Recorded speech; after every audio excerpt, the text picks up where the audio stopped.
you can't have business security if you aren't your market maker. Okay? And the less that's true, the less security you have. Everything you've said, I've been writing down some things. Second-class citizen, how to avoid being one in healthcare. Affluent, as in those are the folks that are going to say, I don't want to be part of this big kind of mothballed, conglomerate, if you like, everybody brought together, one size fits all system. And then the difference between the independent and successful, or the kind of bought up and out, stuck, working every hour God sends to try and keep up with Medicare or Pfizer or whoever's latest setback, cutback, whatever you want to call it. All of those three things, even the story with Hulk Hogan, the WWF, whether it's the star in the mall at Christmas, everything has one differentiator, which is marketing. Yeah, absolutely. The ability to market. Absolutely. And if you are either marketing averse or marketing inept, then you are at a huge financial disadvantage. Yeah. See, when people, and again, I've worked with the professionals for, not exclusively, but a lot for a long time. And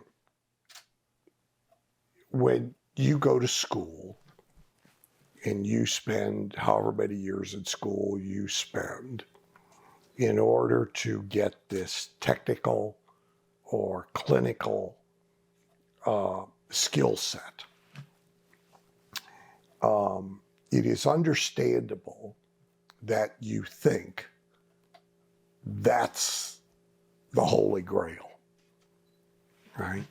And of course, you were sold that when you picked a career and went to school for it too.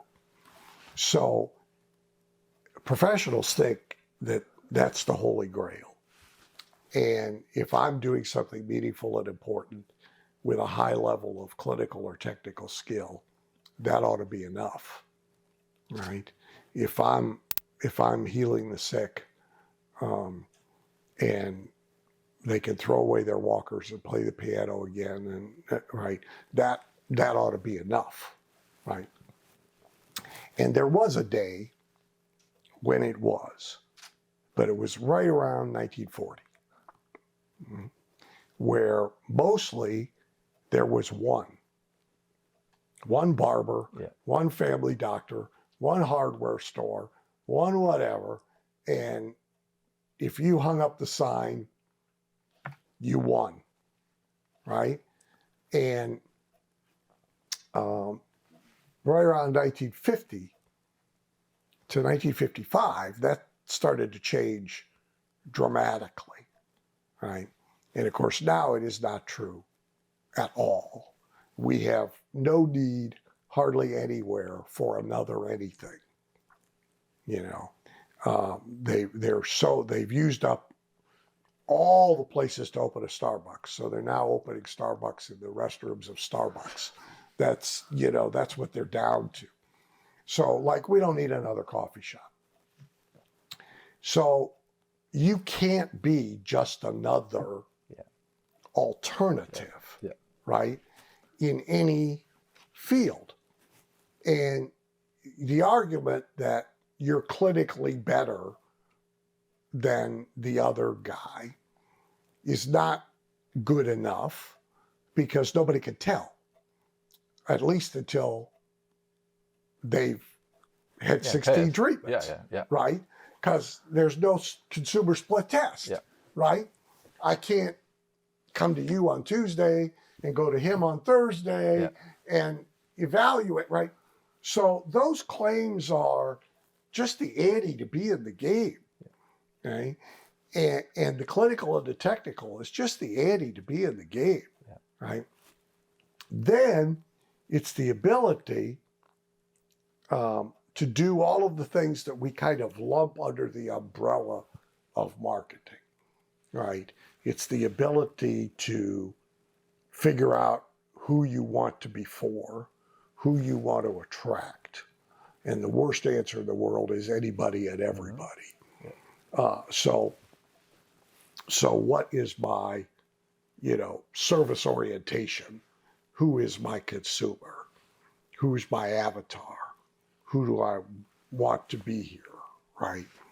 Like I teach people to figure out a 5 list all the time of the 5 things in this case that would be true about a patient for your practice that would make them a slam dunk. Yeah. If somebody had 3 of those 5 and they come in the door and they get a presentation from you, they're a slam dunk. They're in. And then you got to go after people that match up with that hand, right? And you got to deliberately repel a bunch of people that don't match up with that hand. They may be fine as somebody else's patient, but they don't fit you. Yeah.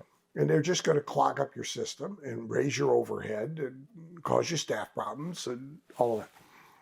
So that has to be done. Then you got to make sure you've made yourself a true match to that market in every congruent way possible, right? And then you've got to be able to find them, reach them, and communicate effectively with them your story. Yeah. Then you need a process for they raise their hand, they get communicated with, they come in, right? So all of that is marketing stuff, yeah. right? It's not clinical stuff. Thanks for watching this video, and if you found it helpful, and if you now find yourself thinking, I wonder what else this person can help me with, head over to paulgough.com/books, where you can find my best-selling books, which will show you how to add more profit to your practice. Or send an email to paul@paulgough.com to ask about how we can help you accelerate the growth and profitability of your clinic. And by the way, if you know anybody who would find this helpful, please share this video out. Thanks so much.